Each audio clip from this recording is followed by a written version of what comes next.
Want to use a separate app sound on your Samsung phone? Hey everybody, welcome to this channel. In today's video, I'll show you how to use a separate app sound on your device. So let's go. First, open up Settings, then scroll down a little bit.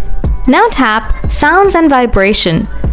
Then scroll down to the bottom. Tap on the separate app sound. Make sure to turn on this feature. Then tap Select.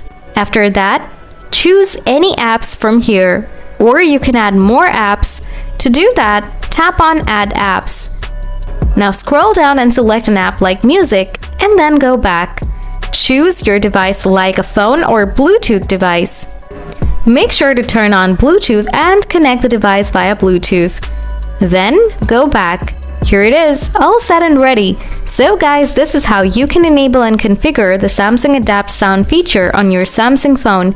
If you find this video useful, don't forget to hit the like button. Thanks for watching.